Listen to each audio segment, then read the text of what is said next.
भाई देखो, आज का जो टॉपिक है ना वो समझ 4 टुकड़ों में टूटा हुआ है। तो मैं आज आपको 4 चीजें पढ़ाऊंगा जिनके सर हाथ पैर जुड़े हुए नहीं होंगे। मतलब मैं आपको ऐसे पढ़ाऊंगा, एक टॉपिक, दूसरा, तीसरा, चौथा। आप क्लास के बाद कहोगे योगेश भाई क्या ये जुड़े हुए भी हैं? वो जुड़े हुए होंगे, लेकिन अगर आपको थोड़ा पीछे की नॉलेज है ना, जो पीछे क्लासेस हुई है, तो आप सारे टॉपिकों को जोड़ लोगे, अदरवाइज नहीं जोड़ पाओगे। और हाँ, एक बात और, ये टॉपिक, ये वाला, ये जो है ये इतना, और ये अलग है भाई, सिंपल। और 2 मैं आपको यहाँ पढ़ा दूंगा। लेकिन ना कुछ बच्चे ऐसे हैं आप में से जो पीछे का याद है, जो मैंने कल परसों पढ़ाया है, कुछ ऐसे हैं जिन्हें याद रहता है, कुछ ऐसे हैं जिन्हें आता ही है, ठीक है, उन्हें तो रिवाइज करना है, सिंपल। अब सभी लोग मेरे लिए बराबर है, तो बड़े ध्यान से सुनना। देखो मैं आपको दिखा दूं, ये बुक दिख रही है, सुनो। अगर आप पढ़ते हो तो आप लोगों को अभी कुछ दिन पहले ना भाई मैं बड़ी मेहनत से ये पढ़ा, मुझे याद है ये वाला diagram.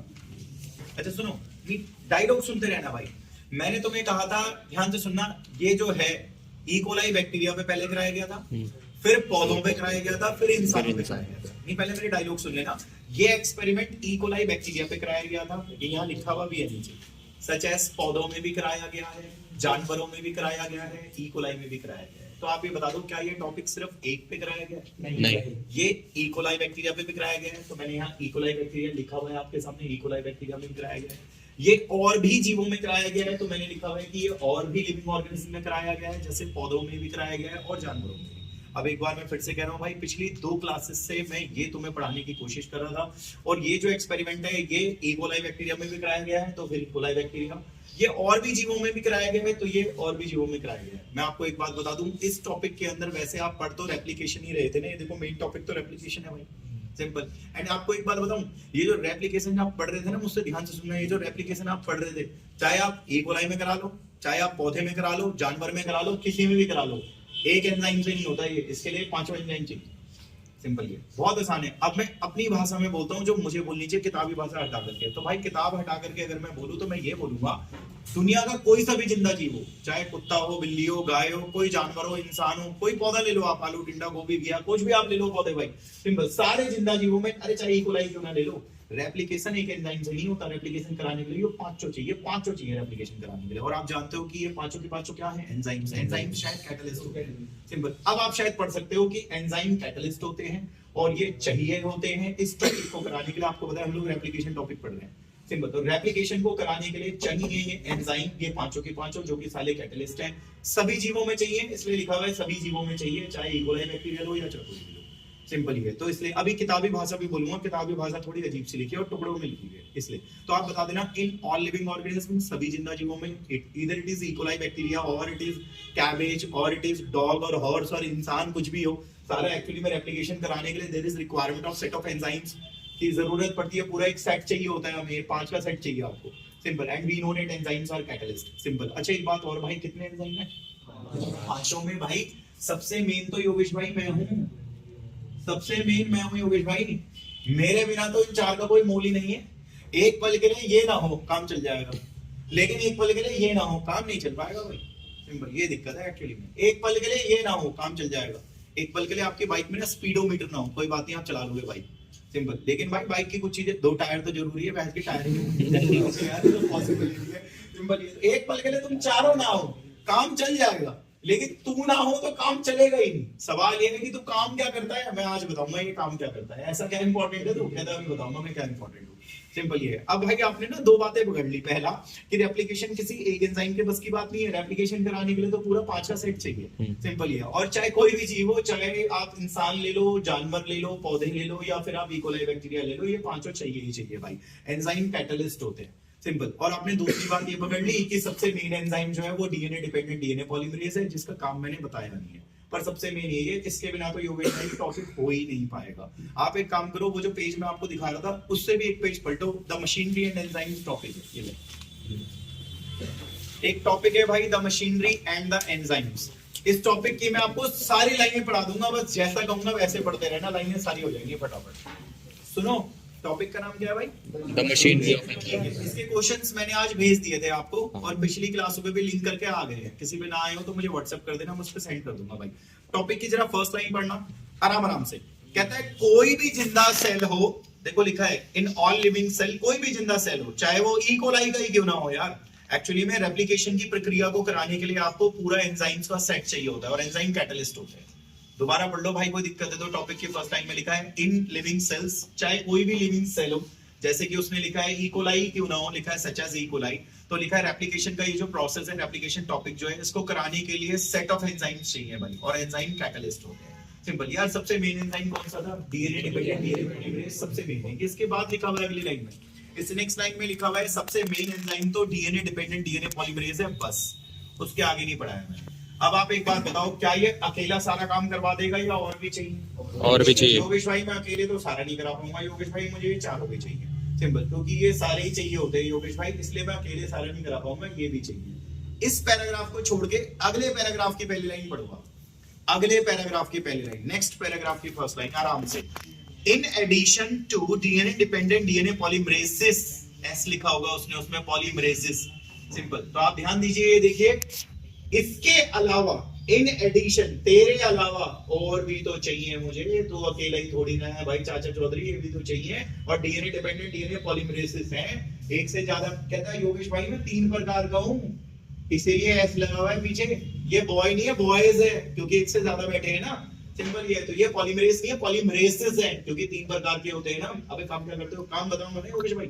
So in addition to me, मेरे अलावा, देयर आर ऑल भी एंजाइम्स है जो कि काम करेंगे, ये लिखा है उस लाइन में, आप पूरी पढ़ो, बोला है, देखो लिखा है in addition to DNA dependent DNA polymerases, मतलब डीएनए डिपेंडेंट डीएनए पॉलीमरेसिस के अलावा और भी एडिशनल एंजाइम्स होते हैं, ये लिखा है उसमें, और भी एडिशनल एंजाइम्स होते हैं भाई जो इस काम को खत्म करवाएंगे रेप्लिकेशन के, यही लिखा है उसने। आप 100 बार पढ़ लो, हर लाइन को 2-2 3-3 बार पढ़ लो, साल की आखिरी बार है वैसे भी, कि in addition to this enzyme, इस एंजाइम के अलावा देयर आर और एडिशनल एंजाइम भी हैं जो इस काम को करवाएंगे, रेप्लिकेशन का जो काम आप पढ़ रहे हो, सिंपल। अच्छा अब एक बात बताओ यार, सुनो, क्या यही सारे काम करवाएगा? क्या और नहीं है भाई? इससे भी अगले पैराग्राफ के पहले लाइन, इससे भी अगले पैराग्राफ की पहले लाइन, छोड़ दो इस पैराग्राफ को, इससे अगले कहता है डीएनए डिपेंडेंट, मिला? हाँ, वो जो डीएनए पॉलीमरेज एंजाइम होते हैं, ये खुद सारा काम थोड़ी ना कराएगा भाई, कैन नॉट इनिशिएट ऐसे करके लिखा भाई, मैं खुद थोड़ी ना कराऊंगा सारा काम, ये क्या करेंगे, ताली बजाएंगे। सिंपल ये चीज है, सिंपल। अब आप सोचिए, सुनिए मेरी बात, अभी तक आपने 4 लाइनें पढ़ी है, मैं 4 लाइन रिपीट कर रहा हूँ। सबसे पहली लाइन आपने पढ़ी, दुनिया का कोई भी जिंदा जीव हो, चाहे इकोलाई हो, पूरा सेट चाहिए, एंजाइम कैटलिस्ट होते हैं। दूसरी लाइन आपने जो पढ़ी थी वो पढ़ी थी भाई, सबसे मेन एंजाइम योगेश भाई मैं हूँ। तीसरी लाइन अगले पैराग्राफ की पढ़ी थी आपने, जिसमें ये लिखा हुआ था यही सारा काम नहीं कराएगा और भी तो एक उसके साथ कराएंगे, सिंपल। और उससे अगले में आपने लिखा था भाई मैं अकेले शुरू नहीं कराऊंगा योगेश भाई, जब तक ये साथ नहीं होंगे मैं शुरू नहीं करा पाऊंगा योगेश भाई, सिंपल। ये 4 लाइनों में आपका मामला खत्म हो गया, एक कॉन्सेप्ट खत्म आपका। मैंने पहले कहा था आज की क्लास थोड़ा टूटी हुई वे में कि एक लाइन उधर से, एक लाइन उधर से, एक लाइन उधर से, लेकिन मैं कराऊंगा सारी लाइन, सारी ऊपर से लेके नीचे तक सारी खत्म हो जाएगी। अब और सुनो भाई, ध्यान से सुनना, दिक्कत हो जाएगी। देखिए समझिए, आपको मैंने परसों जब आप आए थे लास्ट क्लास में जो भी आपकी हुई है उसमें याद करो, मैंने आपसे कहा था भाई डीएनए है, आपने भी कहा था ठीक है योगेश भाई डीएनए है, तो ये रहा डीएनए भाई, इस तरीके से डीएनए था। और मेरे को आपका नहीं पता, लेकिन आपने शायद ए के सामने टी और जी के सामने सी और सी के सामने जी और ए के सामने टी और जी के सामने सी और ए के सामने टी और जी के सामने सी और ए के सामने टी, आपने ऐसे लिखा हुआ था भाई है। अब भाई देखो, सुनते रहना, मैं सारी चीजें पढ़ा दूंगा, बस ये कि आप थोड़ा सा साथ दोगे तो काम हो जाएगा, सिंपल। सुनिए, मैंने आपको परसों कहा था डीएनए के तार एक दूसरे से खुल के अलग होंगे, ये बताया था। तो डीएनए के तार खुल के अलग होंगे, 1 मिनट भाई, डीएनए के तार मैं खोल रहा हूँ, देखिए ये खोल दिया मैंने, और 1 2 3 4, 1 2 3 4, AGCA, आप जानते हो ए के सामने टी होता है, लो लिख दिया, जी के सामने सी था भाई लिख दिया, सी के सामने जी था भाई लिख दिया, ए के सामने टी था लिख दिया भाई। अच्छा, उसके बाद आप देख रहे हो भाई वो वाला जो तार आपका आ रहा है उसमें GAGA, ये लो भाई GAGA, ये लिख दिया मैंने यहाँ पे, कोई दिक्कत नहीं है। और इसके सामने CT है, वैसे भी जी के सामने C होता है भाई, ए के सामने T होता है भाई, जी के सामने C होता है, ए के सामने T होता है, तो CT वो ओके, GAGA वो भी ओके, ये भी आप मैच कर लो, कोई दिक्कत नहीं। सिंपल। यहाँ पे मैं 2 बातें बोलना चाहूंगा, पहले मैं एक बात कहता हूँ, दूसरी बात मैं बाद में कहूंगा, ध्यान से सुनना। आप मुझे जवाब देंगे, बताएंगे ये क्या है, आप सही कह रहे हो, न्यूक्लियोटाइड। ये बिंदु क्या है जो मैंने पहले, न्यूक्लियोटाइड, न्यूक्लियोटाइड्स हैं ये बेटा। डीएनए सुनो, ये सुनो, तो ये डीएनए के हैं या आरएनए के हैं? डीएनए। भाई तुम तो डीएनए पढ़ा रहे हो, डीएनए के होंगे तो लिखा क्यों नहीं है डीएनए के? डीऑक्सीराइबोन्यूक्लियोटाइड्स हैं, सिंपल, या डीऑक्सी न्यूक्लियोटाइड्स हैं, या डीऑक्सीराइबोन्यूक्लियोटाइड्स हैं, इसका मतलब ये डीएनए के न्यूक्लियोटाइड हैं। तो ये जो बिंदु हैं आप बताना, ये डीएनए के न्यूक्लियोटाइड्स हैं, इनको डीऑक्सीराइबोन्यूक्लियोटाइड्स कहते हैं, ठीक है भाई। अब 1 मिनट सुनना जरा ध्यान से, वरना गड़बड़ हो जाएगी। ए के सामने क्या होना चाहिए? टी। हाँ, तो मैं टी लेके आऊंगा ना। मैंने कहा कौन? मैं, मेन वाला मैं, मेरा काम ही यही है। मैंने कहा तू लाएगा? कहता है हाँ मैं लाऊंगा। कैसे लाएगा? कहता बाद में बताऊंगा, पर मैं ही लेकर के आऊंगा। मैंने कहा ठीक है भाई। अब ये बताओ जी के सामने सी। अच्छा, सी लेकर के मैं ही तो लेके आऊंगा योगेश भाई। मैंने कहा और जोड़ भी दूंगा योगेश भाई। मैंने कहा ठीक है भाई, जोड़ भी देगा। अच्छा, ए के सामने भाई टी। हाँ, तो मैं लेके आऊंगा ना योगेश भाई। मैंने कहा कहां से लाएगा, कैसे लाएगा? कहता बाद में बताऊंगा, पहले ये देख लो मैं करूंगा क्या, सिंपल, फिर मैं ये बताऊंगा मैं करूंगा कैसे और कहां से करूंगा। सिंपल, ये बहुत आसान है। देखो, पहले आपने ये देखा कि मेरे को किताब रटी हुई है, फिर आप मुझसे कई बच्चे पूछते हैं योगेश भाई आपको लाइनें कैसे रटी हुई है? अरे वो तो बात की बात है, मैं बाद में बताऊंगा, पहले ये तो देख लो हो क्या रहा है।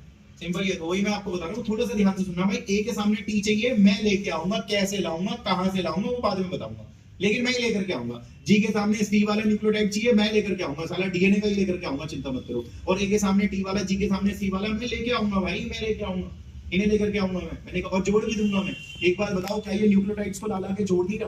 केमिस्ट्री आप जिससे पढ़ते होंगे उसने कहा होगा न्यूक्लियोटाइड को जोड़ना is known as polymerization of nucleotides. Polymerization of nucleotide, क्योंकि पॉलीमर का मतलब पता होगा किसी चीज को रिपीट करके जोड़ना। सिंपल है। तो भाई वो न्यूक्लियोटाइड है, न्यूक्लियोटाइड है, न्यूक्लियोटाइड है, न्यूक्लियोटाइड है, वो बात अलग है। इस न्यूक्लियोटाइड पे टी है, इस न्यूक्लियोटाइड पे सी है, इस न्यूक्लियोटाइड पे टी है, इस न्यूक्लियोटाइड पे सी है, पर है तो ये न्यूक्लियोटाइड ही ना। तो न्यूक्लियोटाइडों को डीएनए के ला के जोड़ रहा, पॉलीमराइजेशन कर रहा है। ये हो गया इसका पहला काम। ये पेपर में आपसे पूछ ले भैया काम क्या है उसका, सबसे मेन तो वही है, तो उसका काम ही बता दे। तो आप बता देना कि उसका पहला काम यही है कि वो न्यूक्लियोटाइड्स को ला के जोड़ता है, यानी कि पॉलीमराइजेशन करता है। 1 मिनट भाई, मेरे को एक और चीज पूछनी थी आपसे, वो मैं भूल गया आपसे पूछना। ये बताइए, डीएनए के 2 तार है, ये दोनों तार एक दूसरे से अलग हो गए, सिंपल। अब ये बताइए, अलग होने के बाद इन्हें कुछ कहते हैं, क्या बोलते हैं? आप सही कह रहे हो, टेम्पलेट बोलते हैं, या फिर एक और नाम देते हैं, पेरेंटल नाम देते हैं इनको, सिंपल ये। अच्छा, एक बात बताओ, वो न्यूक्लियोटाइड को ला करके जोड़ रहा हूं मैं, जिसको ये सब बोल रहे हो तुम, सिंपल मैं वो न्यूक्लियोटाइडों को ला करके जोड़ रहा हूं मैं, जिसको तुम ये बोल रहे हो कि ये पॉलीमराइजेशन कर रहा हूं मैं, सिंपल। और एक बात बताओ, मैं जो जोड़ रहा हूं मैं, वो जोड़ तो मैं इससे रहा हूं ना, ऐसे करके भाई जी के सामने सी जोड़ दिया, ए के सामने टी ये जोड़ दिया, जी के सामने सी ये ले भाई, ए के सामने टी ये ले भाई, सिंपल ये तो जोड़ तो मैं टेम्पलेट से ही रहा हूं ना। सिंपल आपने जो पहला पैराग्राफ पढ़ा था ना, पहले की दूसरी लाइन आधी पढ़ी थी आपने, पूरी नहीं पढ़ी थी। आप एक बार पढ़ो दोबारा से, द मेन एंजाइम वाली जो लाइन है, फर्स्ट पैराग्राफ की सेकंड लाइन, आराम से पढ़ना, नहीं आए पूछ लेना।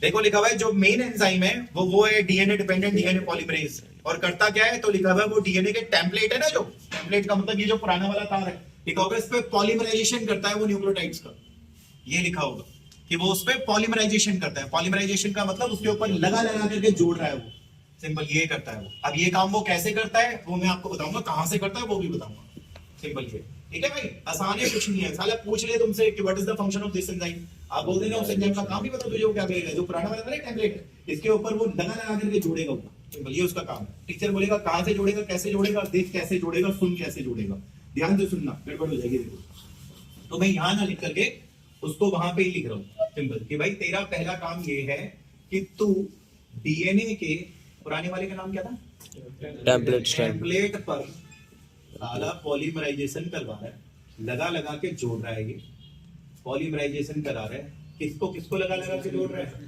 डीऑक्सी न्यूक्लियोटाइड्स को या डीऑक्सी राइबो न्यूक्लियोटाइड्स को, तो डीएनए के न्यूक्लियोटाइड को लगा लगा के जोड़ रहा हूं मैं पुराने वाले तार पे। मैंने कहा ठीक है भाई कोई बात नहीं, अब जोड़ कैसे रहा है ये तो बता दे। कहता है जोड़ पता कैसे रहा हूं, मैंने कहा कैसे जोड़ रहा है, कहता है 2000 लगा देता हूं मैंने कहा 2000, कहता है 1 सेकंड में, मैंने कहा 2000 लगा देता है 1 सेकंड में, कह रहा तूने तो 4 ही लगाए थे, यहाँ सेकंड में 2000 लगा देता हूं मैं। मैंने कहा भाई ये तो बहुत ज्यादा फास्ट है तेरा, कहता है हाँ मेरा ये बहुत ज्यादा फास्ट पॉलीमराइजेशन है, सिंपल ये। तो आपसे कोई बोले तो आप बता देना दिस एंजाइम, ये जो एंजाइम है एक्चुअली में इट इज वेरी फास्ट, ये बहुत ज्यादा फास्ट है, इट कैन पॉलीमराइज, ये पॉलीमराइज करता है 2000 बेस पेयर पर सेकंड, सिंपल इतना इसका स्पीड होता है भाई। तुमने 4 लगाए थे, वो सेकंड में 2000 लगा चुका होता है, सिंपल। मैंने कहा यार ये तो बहुत अच्छा, गलती नहीं करता तू, कहता, मैंने कहा नहीं जल्दीबाजी में काम हो रहा है, मैथ की जल्दीबाजी में तो गलती हो जाती है, सिंपल। कह रहा हाँ होती है गलती, क्यों नहीं होती। अब ये बताओ ए के सामने क्या लगना चाहिए, मैं कभी कभी जी लगा देता हूँ, गलत लगा देता हूँ मैं, और जी के सामने सी है, कभी मैं सही भी लगाता हूँ भाई, ए के सामने टी है, कभी सही लगाता हूँ, कभी जी के सामने सी की जगह पता लगे जी लगा दिया,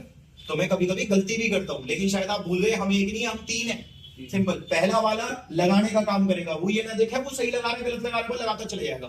दूसरा वाला तीसरा वाला इनका काम है चेक करना, और अगर गलती हुई है तो उसको एक्यूरेट करना, सही करना, सिंपल ये। आप शायद भूल गए हम एक नहीं हम 3 भाई हैं, 3 है हम 3, एक नहीं है।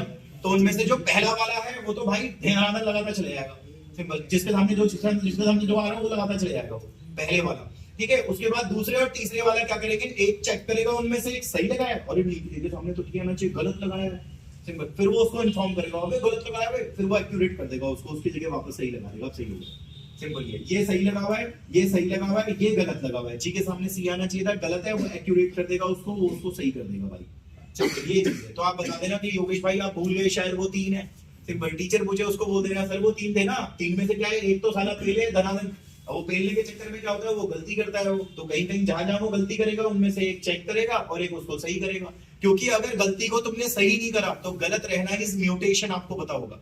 म्यूटेशन का मतलब होता है डीएनए में गड़बड़ी, सिंपल, और उससे हमारी नीचे की जनरेशन खराब हो जाएगी, सारा डीएनए बेकार हो जाएगा, तो तुम्हारे नीचे बच्चों में भी बेकार डीएनए जाएगा, ना जाने नीचे की जनरेशन कैसे निकल गया है। ये भी लिखा हुआ है, यहां से चले जाओ 4 लाइन नीचे भाई, 2000 बेस पेयर पर सेकंड कहीं लिखा हुआ होगा, वहीं से 4 लाइन नीचे लिखा हुआ है 2000 बेस पेयर पर सेकंड, ऐसे लिखा होगा, मिल गया भाई, सिंपल। हाँ तो 2000 बेस पेयर पर सेकंड, उसके बाद की लाइन पढ़ो ना, क्या कह रहा है वो, क्या कह रहा है, नॉट ओनली टू, एक मिनट सुनिए, ये बताइए क्या सिर्फ वो तेजी से काम ही कर रहा है या गलती को सही भी कर रहा है, गलती को सही भी कर रहा है, एक्यूरेट भी तो कर रहा है, वो सही भी तो कर रहा है, यही लिखा है क्या लाइन में पढ़ना। Not only do these polymerases have to be very fast, समझिए क्या कह रहा है वो, कि नॉट ओनली डू, ना सिर्फ ये polymerase have to be very fast, Hindi बोल रहा हूं मैं, ना सिर्फ ये पॉलीमरेज बहुत जल्दी काम करते हैं, बल्कि लिखा हुआ है कि ये चीजों को हाई डिग्री ऑफ एक्यूरेसी के साथ मेंटेन करते हैं, सिंपल। ये मतलब अगर कहीं गलती हुई है तो उसको ये सही भी करते हैं, सिंपल। मैं फिर से बोल रहा हूं भाई, ना सिर्फ ये इतनी तेज काम करता है बल्कि ये गलतियों को सही भी करता है और एक्यूरेसी के साथ काम होता है भाई, सिंपल। आप ये भी जानते हो कि भाई अगर कहीं गलती हो गई तो इट इज म्यूटेशन और नीचे की जनरेशन खराब हो जाएगी, ये भी लिखा होगा आगे भाई। एनी मिस्टेक, अगर कोई गलती हो गई तो फिर तो वो म्यूटेशन है, आपकी जनरेशन खराब हो जाएगी, ऐसे करके उसने लिखा है कि किसी भी प्रकार की कोई गलती म्यूटेशन को क्रिएट करेगी, तुम्हें दिक्कत करेगी, सिंपल ये लिखा हुआ उसमें। अब मैं आपको आगे और भी बताता हूँ, ध्यान से सुनना। देखो भाई, आपसे कोई पूछे करता क्या है तो आप बताना करने में क्या करता है, लगा लगा के जोड़ता है पुराने वाले तार। और डीएनए के पुराने तार को क्या बोलते हैं भाई, टेम्पलेट। तो डीएनए के पुराने वाले तार पर ये लगा लगा के जोड़ता है। कैसे जोड़ता है, 2000 के हिसाब से जोड़ता है। गलती नहीं करता, करता है फिर उसको सही भी कर देता है। 3 है ना वो, उनमें से एक लगा लगा के दूसरा वाला चेक करेगा, तीसरा वाला सही करेगा। सिंपल ये तो, ये तो इनकी बात हो गई भाई। अच्छा, और आगे बात को लेके चल रहा हूँ, सुनो। शायद आप भूल गए, मैंने आपको 3 चीजें कही थी। करता क्या है वो बता चुका हूँ, करता कैसे है वो भी बता चुका हूँ, सिंपल कि किस रफ्तार से। अब ध्यान से सुनना भाई, करता क्या है, करता कैसे है, लेकिन करता क्यों है और क्या तो प्रोसेस है वो बताना है आपको। वो देखो, वो भी बताता हूँ आपको, प्लीज ध्यान से सुनना, गड़बड़ हो जाएगी वरना। देखिए समझिए अब इसको, देखते रहना भाई, बड़ी प्रॉब्लम है सुनना। और यहाँ से और मेन है, बड़ी प्रॉब्लम है यहाँ से समझाने की। ये देखो जरा, ये क्या है जरा पढ़ना। नाइट्रोजन बेस और पेंटोस शुगर है ये। शायद आपको आज से 6 क्लास पहले पढ़ाया था, मेरे को याद है कि अगर नाइट्रोजन बेस और पेंटोस शुगर को जोड़ा जाता है तो वो न्यूक्लियोसाइड होता है। न्यूक्लियोसाइड, और वो भी डीएनए का है तो इसलिए डीऑक्सीराइबोन। सिंपल है भाई, डीएनए का न्यूक्लियोसाइड ये होता है। सिंपल है। तो कोई आपसे बोले this plus this is nucleoside and वो भी डीएनए का। अच्छा, ये कितने फॉस्फेट लगाए भाई? 3 1 2 3 लगाए, इसलिए ट्राइफॉस्फेट। सिंपल है। पहले समझ लो, 1 2 3 फॉस्फेट लगाया तो एक फॉस्फेट ये रहा, दूसरा वो रहा, तीसरा वो रहा, तो 3 लगाया तो ट्राई तो बोलेगा, डाई थोड़ी ना बोलेगा। सिंपल। और इन दोनों को जोड़ना है, न्यूक्लियोसाइड है और वो भी डीएनए का है तो डीऑक्सीन्यूक्लियोसाइड है। सिंपल है। तो ये लिखा हुआ है भाई, डीएनए का न्यूक्लियोसाइड है, इन दोनों को बोलते हैं। और वहां 3 होते हैं, ठीक है भाई, 3 फॉस्फेट है। ये मैंने बहुत बार लिखा हुआ है, शायद आपको दिख नहीं रहा। फॉस्फेट फॉस्फेट फॉस्फेट, ये देखिए ध्यान से सुनना, फॉस्फेट ग्रुप और फॉस्फेट ग्रुप, ये देखिए 3 फॉस्फेट ग्रुप हो गए। सिंपल। एंड नाइट्रोजन बेस और पेंटोस शुगर आपका ये लगा हुआ है, कोई दिक्कत नहीं है। NB is nitrogen base, PS for pentose sugar, phosphate group phosphate group phosphate group, 3 बार मैंने लिख दिया भाई। दोबारा देख लो भाई, nitrogen base pentose sugar, nitrogen base pentose sugar, nitrogen base pentose sugar, ये देखिए नाइट्रोजन बेस पेंटोस शुगर, ये भी देख लो और ये भी देख लो भाई, और ये भी देख लो और भाई ये भी देख लो, नाइट्रोजन बेस और पेंटोस शुगर है। और आप यहाँ पे देख सकते हैं नाइट्रोजन बेस और पेंटोस शुगर है। आपको बताइए ये क्या है, सिंपल ही है, ठीक है। वहीं अगर मैं बात करूं फॉस्फेट ग्रुप, अगर मैं भाई 3 बार लगा दूं और मैं भाई फॉस्फेट ग्रुप 3 बार लगा दूं और भाई मैं फॉस्फेट ग्रुप 3 बार लगा दूं और मैं फॉस्फेट ग्रुप 3 बार लगा दूं, नीचे भी लगा दोगे ना आप, सब में लगा देना, 3 बार लगा देना, 3 बार लगा देना। तो 3 बार लगाना है ट्राइफॉस्फेट, 3 बार लगाना है ट्राइफॉस्फेट, ट्राइफॉस्फेट, ट्राइफॉस्फेट। कॉमन सी बात है भाई, 3 बार लगाना है, 3 बार ट्राइफॉस्फेट है। सिंपल सी बात है, ठीक है, आसान है। ये करा क्या है आपने, बताऊंगा भी ये क्या करा है। अच्छा ये बताओ, ये क्या लिखा हुआ है? Nitrogen base. डीएनए में कौन कौन से नाइट्रोजन बेस होते हैं यार? योगेश भाई एडेनाइन होता है, थाइमिन होता है, ग्वानिन होता है। योगेश भाई एडेनाइन होता है, ग्वानिन होता है, थाइमिन होता है, साइटोसिन होता है, एडेनाइन होता है, ग्वानिन होता है, ऐसे लिख दिया आपने। Simple. NB for nitrogen base, and हम जानते हैं जो नाइट्रोजन बेस होगा या तो ग्वानिन होगा या एडेनाइन होगा, साइटोसिन होगा या थाइमिन होगा। यूरेसिल तो नहीं होता, वो तो आर्जिनिन होता है। ये तो आपको 5-6 क्लास पहले बताया था, है ना। तो अभी हम डीएनए की बात कर रहे हैं, इसलिए मैंने एटीजीसी लिखा हुआ है, मैंने यू नहीं लिखा क्योंकि यू आर्जिनिन होता है, आरएनए होता तो मैं यू लिख देता। सिंपल। अब आगे और सुनो, जरा ध्यान से सुनना, दिक्कत हो जाएगी मेरे बारे में सर। मैंने कहा बोल भाई, देखना प्लीज ध्यान से सुनना। मैं पता है क्या करूंगा, मैंने कहा क्या करेगा, सुनो। मैं पता है क्या करूंगा, मैंने कहा ध्यान से सुनना भाई, समझना। मैं पता है क्या करूंगा, ध्यान से सुनना। मैं पता है क्या करूंगा, मैंने कहा क्या करेगा, पहले उसे पढ़ूंगा। ये बताओ क्या है ये, ए के सामने क्या चाहिए, टी। अब मैं इनमें से टी वाला देखूंगा। मैंने कहा टी वाला तो ये रहा, ये नहीं है टी वाला, वो है टी वाला, थाइमिन वाला। कहता तो मैं उस पे जाकर के बाइंड हो जाऊंगा। ये है काम करने का तरीका, बता रहा हूं आपको। काम करने, काम कैसे क्या है वो मैंने आपको बता दिया, लेकिन काम करने का तरीका तो सुनो सर। योगेश भाई मैं क्या करूंगा, मैं इसे पढ़ूंगा। मैंने कहा ये तो है, ए के सामने टी चाहिए, मैंने कहा तो मैं टी वाले पे चिपक जाऊंगा। वो रहा टी वाला, उस पे चिपक जाऊंगा, वो रहा टी वाला, उस पे चिपक जाऊंगा, और कहीं टी वाला तो मैं चिपक जाता। सिंपल ही है। अच्छा एक बात बताओ, है कौन ही है? सब आता है तो फिर बस दिमाग नहीं लगता तुम्हारा। क्या कौन है? डीएनए डिपेंडेंट पॉलीमरेज एंजाइम है। तुम्हें केमिस्ट्री जो पढ़ाता है उसमें बताया होगा कि एंजाइम जिस पे चिपकते हैं वो सबस्ट्रेट होते हैं। हाँ। अब एंजाइम उस पे चिपक रहा है तो सबस्ट्रेट होगा ना। हाँ। सिंपल। तो भाई तू तो सबस्ट्रेट होगा ना। कहता है हाँ मैं सबस्ट्रेट हूँ। हाँ तो मैं लिख देता हूँ भाई। अबे तेरे पे तो चिपक रहा है, वो कह रहा है कि मैं तेरे पे चिपकूंगा तो तू सबस्ट्रेट है। सिंपल। ये एक तो ये बात हो गई कि तू सबस्ट्रेट है, तो तेरी एक बात तो ये हो गई कि तू सबस्ट्रेट है। सिंपल। अब चिपक के क्या करेगा, कहता है अभी बता दो क्या करूंगा। सिंपल। इसलिए बड़े ध्यान से सुनना। तो योगेश भाई मैं क्या करता हूँ, मैं यहाँ पे पढ़ता हूँ, यहाँ पे ए लिखा हुआ है, ए के सामने चाहिए टी, तो मैं टी वाले पे जाकर के चिपक जाता हूँ। मैंने कहा भाई एंजाइम है तो एंजाइम जिस पे चिपकता है वो तो सबस्ट्रेट होता है, तो ये तो हो गया सबस्ट्रेट। सिंपल। ये एक बात। दूसरी बात, अब पता है चिपकने के बाद क्या करूंगा मैंने कहा क्या करेगा, ये फॉस्फेट का तोड़ दूंगा, ये दोनों फॉस्फेट के बॉन्ड तोड़ दूंगा। आप समझदार हो, केमिस्ट्री ने ये भी पढ़ा होगा कि जब आप इन दो के बॉन्ड तोड़ोगे और इन दो के बॉन्ड तोड़ोगे तो तोड़ने से क्या निकलेगी भाई, एनर्जी निकलेगी भाई। और उस एनर्जी से मैं इसको ये जो बचा है ये प्लस ये इसको, ये है न्यूक्लियोटाइड, और इस न्यूक्लियोटाइड में टी है क्या है, ठीक है, इसे लाऊंगा यहाँ टी वाले न्यूक्लियोटाइड को और इससे जोड़ दूंगा। जोड़ने के लिए जो ताकत आएगी वो ताकत मैंने बताया कहां से आएगी, सिंपल ही है। अब रुकिए एक मिनट प्लीज ध्यान से सुनना, आप इस पूरे का नाम पढ़ेंगे, क्या लिखा हुआ है इस पूरे का नाम? Deoxyribonucleoside trifosfate. इसमें तीन फॉस्फेट है और डीऑक्सीराइबोन्यूक्लियोसाइड तो इसका नाम है। सिंपल, तो इस पूरे का नाम जो है यहां से लेकर के वहां तक इस पूरे का नाम हो जाएगा डीऑक्सीराइबोन्यूक्लियोसाइड ट्राइफॉस्फेट। ये इतना हरामजादा है, कह रहा है मैं इस पे जाकर के चिपकूंगा, और एंजाइम जिस पे चिपकते हैं वो तो सबस्ट्रेट होते हैं, तो सबस्ट्रेट है एंजाइम के लिए, क्योंकि वो जिस पे चिपक रहा है, जो जितने भी जिस पे चिपकता है वो सबस्ट्रेट होता है। दूसरी बात भाई, चिपक तो रहा ही है, साथ ही साथ वो दो फॉस्फेट को तोड़ करके फॉस्फेट एनर्जी निकल रही है, उस एनर्जी से इस पूरे को साले को वहां जोड़ दिया जा रहा है। वैसे भी एक के सामने टी चाहिए था, टी वाले ही तो है न्यूक्लियोटाइड, सिंपल ही है। अब रुक जाओ एक मिनट, मैं यहाँ पे एक बात कहने जा रहा हूँ, उसको सुनना। ये जो है पूरा, इसका नाम है डीऑक्सीराइबोन्यूक्लियोसाइड ट्राइफॉस्फेट है इसका नाम, डीऑक्सीराइबोन्यूक्लियोसाइड ट्राइफॉस्फेट, क्योंकि तीन फॉस्फेट है and it serve dual purpose. इसके दो काम है, पहला एक तो तू जो सबस्ट्रेट है, सिंपल, तो उसको चिपकने दे रहा है तो तू तो सबस्ट्रेट है, तो first one you acting as a substrate, and second one you provide energy, क्योंकि तू अपने बॉन्ड तोड़वा रहा है, एनर्जी निकल के आ रही है, उस एनर्जी से पॉलीमराइजेशन होगा। सिंपल ही है, पॉलीमराइजेशन मुझे बताने की शायद जरूरत नहीं है, ये उसके बाद की लाइन में लिखा हुआ है जहां तक आपने पढ़ा है भाई, उसके बाद ही नहीं, फर्दर मोर नहीं, उसके भी बाद, फर्दर मोर वाली लाइन छोड़ो, उसके भी बाद डीऑक्सीराइबोन्यूक्लियोसाइड ट्राइफॉस्फेट।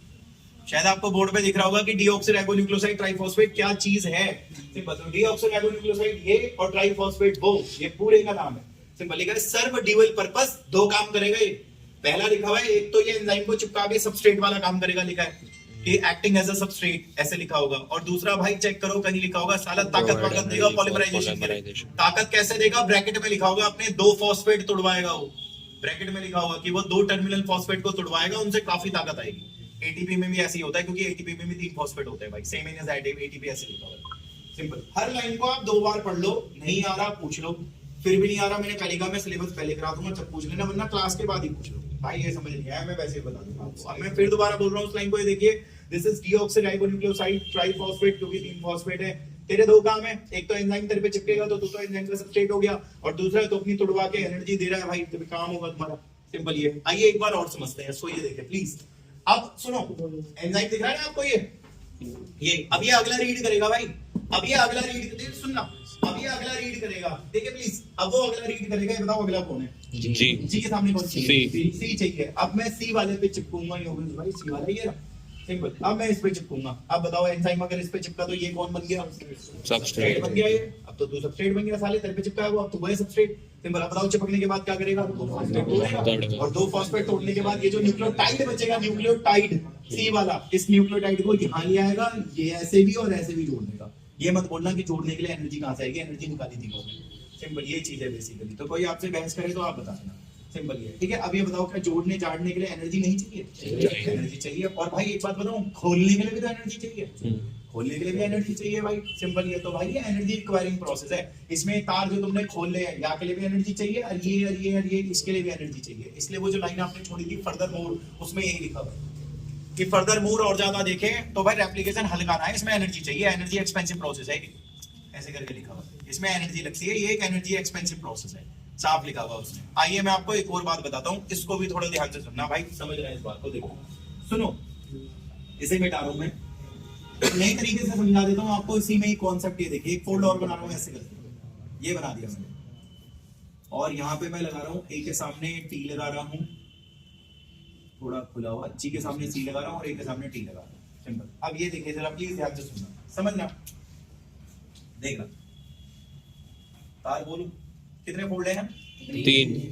1 2 3, ठीक है भाई, कोई बात नहीं।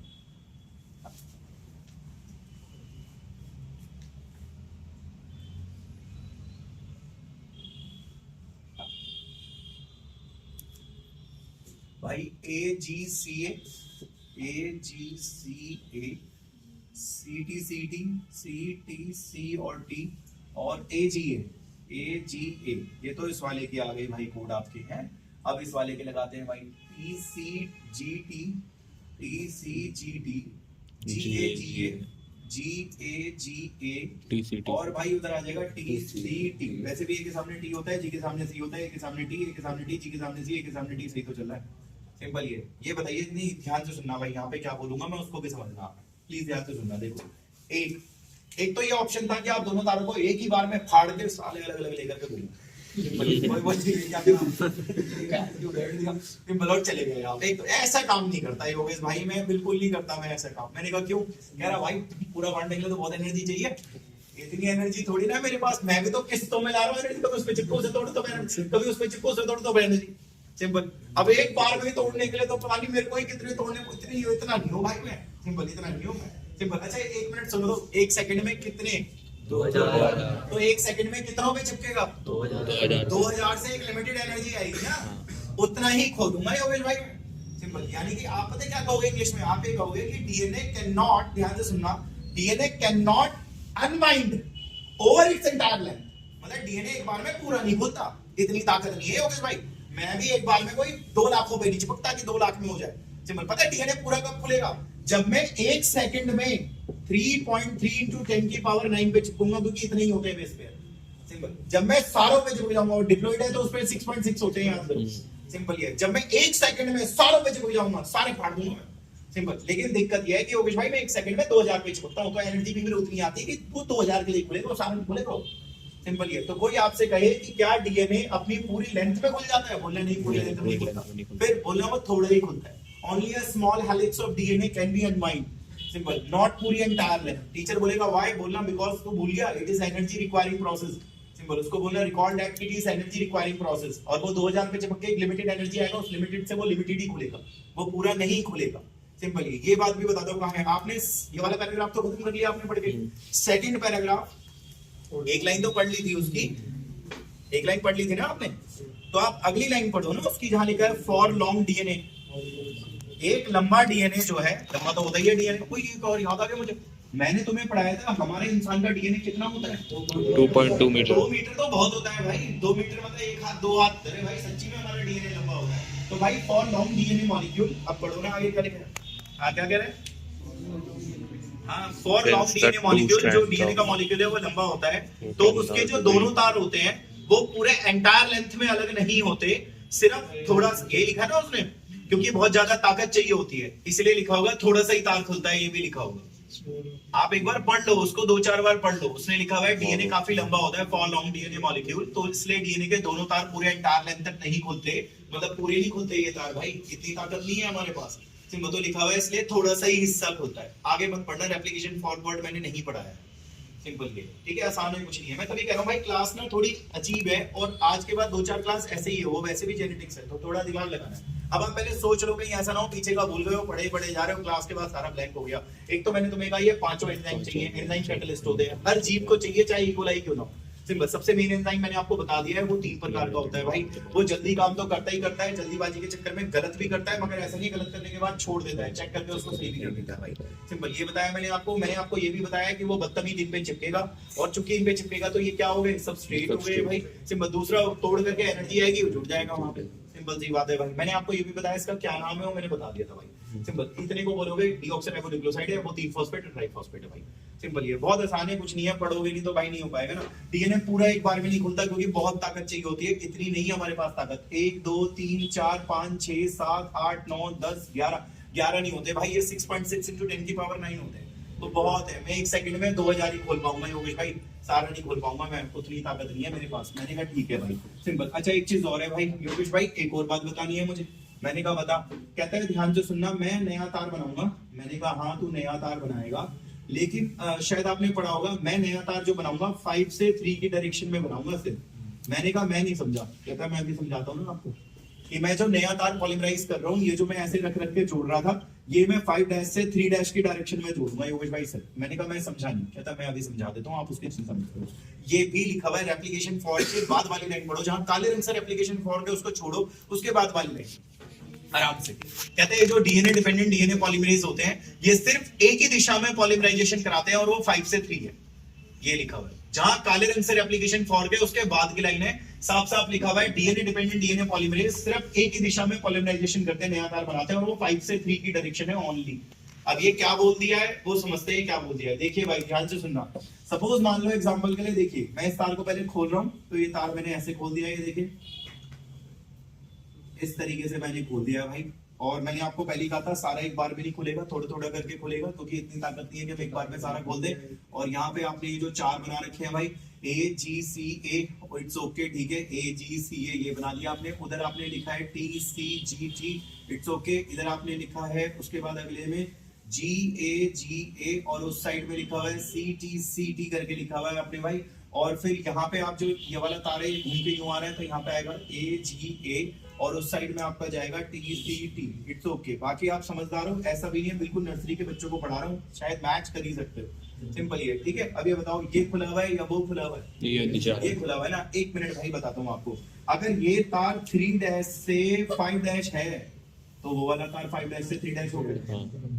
अब ये मत पूछना योगेश भाई ये 3 5 क्या है, आपने से कोई छुट्टी पे होगा, मैंने बताया था ये सिंपल। एक दिन मैं डीएनए के 5 पॉइंट पढ़ा रहा था, उनमें मैंने बताया था कि 3 डैश और 5 डैश क्या होता है। बट ये कि अगर एक तार 3 से 5 है, तो दूसरा वाला 5 से 3 होगा भाई, कॉमन सी बात है, ठीक है। अब रुक जाओ एक मिनट, सुनो तो सुनो। अब तो तुम्हें पता ही है, मुझे बताने की जरूरत नहीं है कि वो एंजाइम ये पड़ेगा ए है, फिर वहां चिपकेगा टी वाले पे, फिर 2 बॉन्ड तोड़ेगा, टी लेकर के आएगा, ऐसी करेगा ना भाई, सिंपल ये। फिर यहाँ पे सी लेकर के आएगा, फिर यहाँ पे टी लेके आएगा, गलती होगी तो गलती को सही भी करेगा, और जोड़ता हुआ चला जाएगा भाई, ऐसे कर। तो ये बताइए, ये जो नया तार, सुनो, ये जो नया तार बन रहा है भाई, इसकी पोलैरिटी क्या पुराने वाले की? 3 से 5 से नया बनेगा, क्या बनेगा? 5 to 3 बनेगा ना भाई, सिंपल। अगर ये 3 से 5 है, तो 5 से 3 बनेगा, सिंपल ये। अच्छा बताओ, ये नया तार ऐसे बनेगा या ऐसे बनेगा?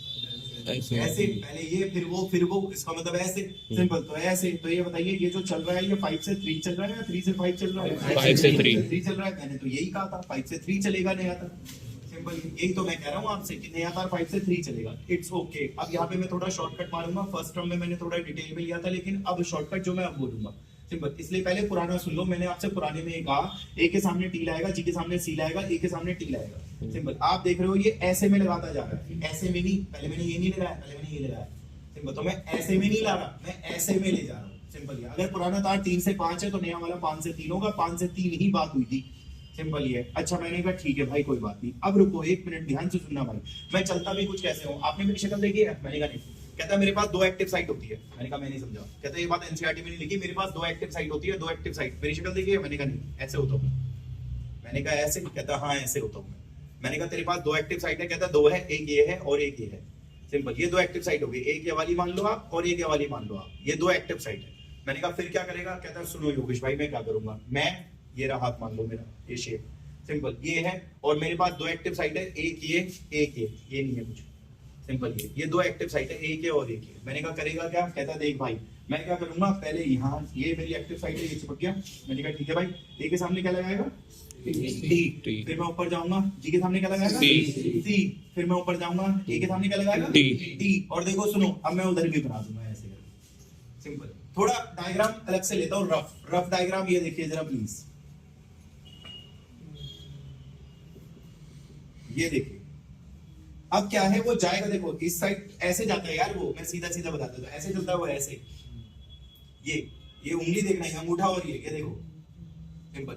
ये शायद आप देख नहीं रहे, मेरा अंगूठा तो लगातार चल रहा है, लेकिन उंगली मेरी किश्तों में चल रही है, सिंपल ये। यानी कि भाई मेरा अंगूठा तो लगातार चल रहा है, लेकिन मेरी उंगली किश्तों में चल रही है, ये कह रहा हूं मैं आपसे, सिंपल। ऐसे चला रहा हूं मैं सीक्वेंस को, ये, और उधर देखो मेरी वो उंगली ऐसे चलेगी, ये, सिंपल। तो मेरे चलने का तरीका ये है, सिंपल ये, सिंपल। तो इसलिए ये साइड लगातार चल रहा हूं मैं, अंगूठा देख नहीं रहा आप, मेरा लगातार जा रहा है, सिंपल। और फिंगर जो है वो मेरी किश्तों में चल रही है, सिंपल। तो इसलिए फिंगर किश्तों में चल रही है, सिंपल ये चीज है। और एक बात बताओ यार, आप कह रहे हो, ध्यान से सुनना, छोड़ो ना इसको, अब इस पे अप्लाई कर दो आप इसको, कि इधर तो ये लगातार जा रहा है ऐसे, उधर ये किश्तों में जा रहा है भाई ऐसे, सिंपल। ये कह रहे हो आप मुझे, क्योंकि ये मैंने कहा ये क्या चक्कर है? कहता सुन योगेश भाई। मैंने कहा बोल भाई। कहता है भाई देख, अब अगर मैं ऐसे करूं, सुनो, कि मैं इस साइड पहले ऐसे चला जाऊं और जब खत्म हो जाए ना, तब बहस की घूम के ऐसे आ रहा हूं मैं, इसमें तो बहुत टाइम लगेगा, सिंपल ये। पहले इधर की पलटन निपटाऊं, फिर ससुरे उधर की पलटन निपटाते रहूं, इसमें तो बहुत टाइम लग जाएगा,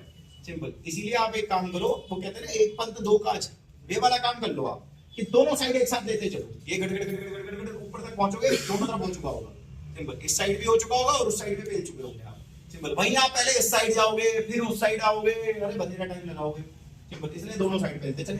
और मैं करता भी यही हूँ, इस साइड भी और उस साइड। रुक जाओ, ये बताओ पुराने तार को क्या बोला था आपने? टेम्पलेट बोला था भाई, सही कह रहे हो, टेम्पलेट बोला था। बताना इस वाले टेम्पलेट की पोलैरिटी क्या है? 3 से 5 इस पे लगातार चल रहा है ना भाई।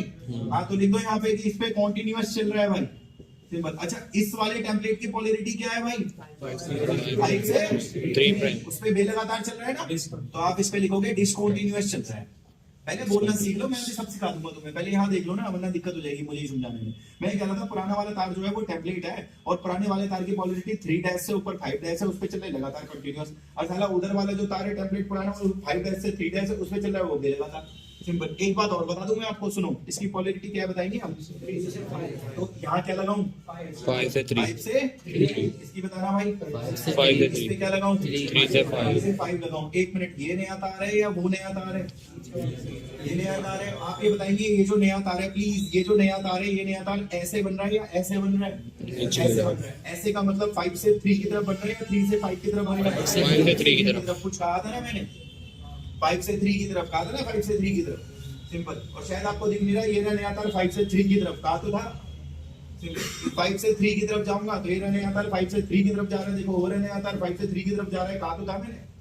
सिंपल ये। तो अब आप इंग्लिश में ही बात कहोगे। सुनो, इन सब के ध्यान से सुनना, इस रूल की वजह से, इस रूल की वजह से मुझे दिक्कत, मुझे कंसीक्वेंस ये देखने पड़े, मुझे हर्जाना ये भुगतना पड़ा कि पुराना वाले तार पे चले लगातार, अरे वे पुराने वाले तार पे चले वे लगातार। भाई उसके बाद लिखा नीचे, पढ़ो जो तुमने पढ़ा था ना ओनली, उसके बाद देखो लिखा है कंसीक्वेंटली। पहले लिखा होगा दिस क्रिएट, इससे क्या होगा? थोड़ा समस्या पैदा होगी, कॉम्प्लेक्सिटी पैदा होगी। ये लिखा है उसने कि इससे थोड़ी सी कॉम्प्लेक्सिटी पैदा होगी, समस्या पैदा होगी। समस्या क्या पैदा होगी? साला एक तरफ लगातार बनेगा, एक तरफ बेलगातार बनेगा, यही समस्या पैदा होगी। लिखा भी है उसके बाद ही कंसीक्वेंटली। आराम आराम से पढ़ना। कहते हैं कंसीक्वेंटली ये होगा, एक तार जिसमें ब्रैकेट में लिखा है पुराना वाला टेम्पलेट जो है वो, जिसके वो तुम्हारा 3 से 5 है, उस पे चलेगा कॉन्टिन्यूअस। और जो दूसरा तार है उधर वाला टेम्पलेट वाला जिसका है 5 से 3, उस पे चलेगा डिसकंटीन्यूअस। आप यहाँ देख सकते हो, ये रहा भाई। मैं वही लाइन सेम दोबारा बोल देता हूँ। कॉन्सिक्वेंटली आपको एक तार ब्रैकेट में लिखा है टेम्पलेट वाला जो 3 से उस पे चलेगा कंटिन्यूअसली, और जो दूसरा वाला टेम्पलेट है जो 5 से 3 उस पे चलेगा डिसकंटीन्यूअस। ऐसे करके लिखा हुआ उसने। सिंपल, उसी में आसान है, वो कुछ नहीं है। एक बार फिर से बोल देता हूँ, कोई दिक्कत ना हो। ये बताओ वो एंजाइम किस दिशा में काम कर रहा है? 5 से 3। ये रेप्लिकेशन फॉर्क के बाद लिखा हुआ है, पढ़ना दोबारा कि जो डीएनए डिपेंडेंट डीएनए पॉलीमरेज होता है वो सिर्फ एक ही दिशा में पॉलीमराइजेशन करता है, जो कि 5 से 3 है। ये लिखा हुआ है। और इससे ये समस्या पैदा होती है लगातार बेलगातार वाला ड्रामा। ये इसके बाद लिखा हुआ है दिस क्रिएट एडिशनल कॉम्प्लेक्सिटीज। इससे ये कॉम्प्लेक्सिटी पैदा हो जाती है सारी लगातार बेलगातार वाली। फिर लिखी है उसने कंसिक्वेंटली वाली बात कि कंसिक्वेंटली ये तार टेम्पलेट वाला जो 3 से 5 है उस पे चलेगा कॉन्टिन्यूअस, और वो जो दूसरा वाला तार है टेम्पलेट का 5 से 3 उस पे चलेगा डिसकंटीन्यूअस। सिंपल, ये लिखा हुआ उसने। अच्छा सुनो जरा ध्यान से सुनना भाई, इधर डिसकंटीन्यूअस है, इधर डिसकंटीन्यूअस है, इधर उसको भी बाद में जोड़ दूंगा मैं मेरा नाम डीएनए लाइगेज है, मैं बाद में लास्ट में जब सब खत्म हो जाएगा मैं इनको जोड़ दूंगा सालों को। ये उसके बाद लिखा हुआ है, पढ़ो। कहता है वो जो डिसकंटिन्यूअस वाले साइड में टुकड़े तैयार हुए ना, फ्रेगमेंट, उनको भी लेटर मतलब बाद में जोड़ देगा, वो डीएनए लाइगेज जोड़ देता है वो। सिंपल, तुम चिंता मत करो, होने दो सारा, जब सारा खत्म हो जाएगा मुझे बुला लेना, मेरा नाम डीएनए लाइगेज है। जब सब खत्म हो जाएगा मुझे बुला लेना, मेरा नाम डीएनए लाइगेज है, मैं जोड़ दूं सारे सबको। सिंपल, मैंने कहा ठीक है भाई, तो जोड़ेगा। सिंपल। अब बात को और आगे लेकर के चल रहे हैं। ये वाला डायग्राम मैं थोड़ा मिटा रहा हूँ और आपसे बात करता हूँ। आप सुनो, आप ना भाई वो फ्रूट चाट खाने जाते होंगे आप, तो फ्रूट चाट खाते वक्त समय कई बार देखा होगा प्लास्टिक का एक ऐसे चम्मच आता है, और मोमोज वालों में भी होता है चम्मच, इंग्लिश में से फॉर्क कहते हैं। सिंपल, ये जो फॉर्क है ये एक होता है, और उसके 2 मुंह होते हैं, नीचे से लकड़ी का भी आता है, प्लास्टिक का भी आता है। शायद आप देख नहीं पा रहे, ये देखो ऊपर से ये एक है, नीचे आप ये देखिए इसके 2 मुंह हैं। सिंपल, तो ये जो 2 मुंह आपको दिख रहे हैं ये बेसिकली मुझे ये लग रहा है, और ऊपर से ये एक है तो ये मुझे ये लग रहा है भाई। इसका मतलब आज की जो रेप्लिकेशन आप करा रहे हो, सुनो, जो रेप्लिकेशन आप करा रहे हो उसका चित्र मुझे एक फॉर्क की तरह लग रहा है। सिंपल ये, और यही बीच में जो रेप्लिकेशन फॉर्क वर्ड छोड़ा था आपने, वो यही तो छोड़ा था, रेप्लिकेशन फॉर्क, काले रंग से जो लिखा था। कोई पूछे आपसे रेप्लिकेशन फॉर्क, उसे बोलना तेरे को फॉर्क नहीं पता, वो चम्मच आता है ना फॉर्क, उसी को कह रहे हैं फॉर्क।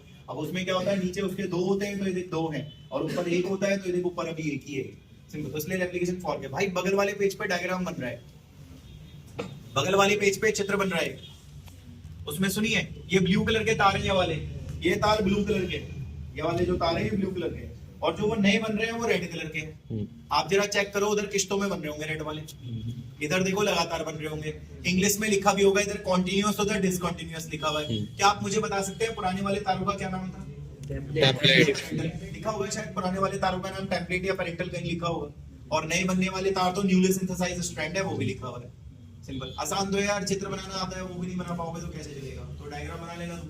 सिंपल। अब चल रहे हैं इससे भी आगे तीसरे पैराग्राफ में, शायद दूसरा मैंने सारा पढ़ा दिया, पहला भी आपका खत्म हो गया, बीच की 4 लाइनें अभी बता दूंगा जो पहले में छूटी है।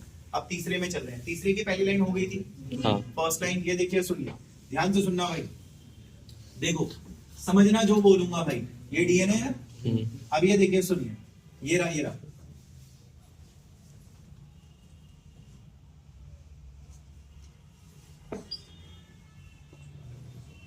एक तो इससे मिले डायग्राम से, एक इससे मिले, सुनते रहे, और एक आप इससे मिले।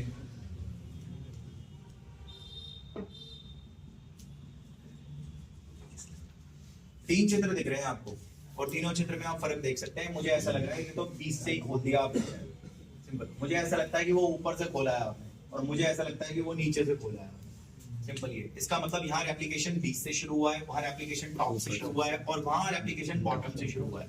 इसके पीछे कारण क्या है? क्या कहीं से भी शुरू करा दोगे? नहीं, ऐसा नहीं है। सुनो तो मेरी बात, हमारी नहीं चलती भाई। ऐसा नहीं है कि तुम बीच से भी या ऊपर से भी या नीचे से भी कहीं से भी शुरू करा दोगे, भैया हमारे घर की लंका लग रही है, ऐसा नहीं है। सिंपल, बेसिकली क्या है, सुनो, अगर यहाँ पे एक जीन होगा ना, जीन का नाम है ORI, ओरिजिन ऑफ रेप्लिकेशन, तो बीच से शुरू होगा। अगर ये जीन यहाँ ना होकर के ऊपर होगा तो फिर ऊपर से शुरू होगा, और ये जीन यहाँ ना होकर के अगर नीचे होगा तो नीचे से शुरू होगा। जीन का नाम है ओरिजिन ऑफ रेप्लिकेशन। सब में होता है ये जीन, चाहे आप हो चाहे इकोलाई। तो आप इंग्लिश में ये बात कहोगे, there is a definite gene, एक फिक्स जीन होता है which name origin of replication, ORI उसका नाम है। सिंपल, चाहे वो इकोलाई हो या कोई भी जिंदा जीव हो, सब में वो होता है। तो जहां होगा वहीं से रेप्लिकेशन शुरू होगा। अभी वो बीच में होगा जीन तो साला बीच से शुरू हो जाएगा, ऊपर होगा तो ऊपर से शुरू हो जाएगा, नीचे होगा तो नीचे से शुरू होगा। तो it depend on the position of that gene, ORI जहां वो है वहीं से शुरू होना है भाई।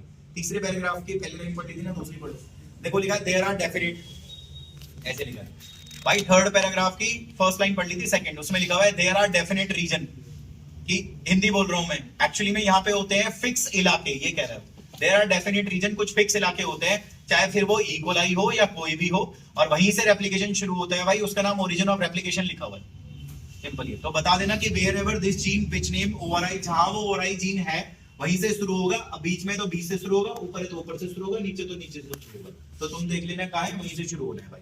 अच्छा, इसके बाद चल रहे 11th क्लास में। सुनो, आप जब 11वीं क्लास में थे तो 11th क्लास में आपने सेल डिवीजन वाला चैप्टर पढ़ा था, बायोमोलिक्यूल के बाद था वो चैप्टर, एक चैप्टर था बायोमोलिक्यूल, उसके बाद था भाई।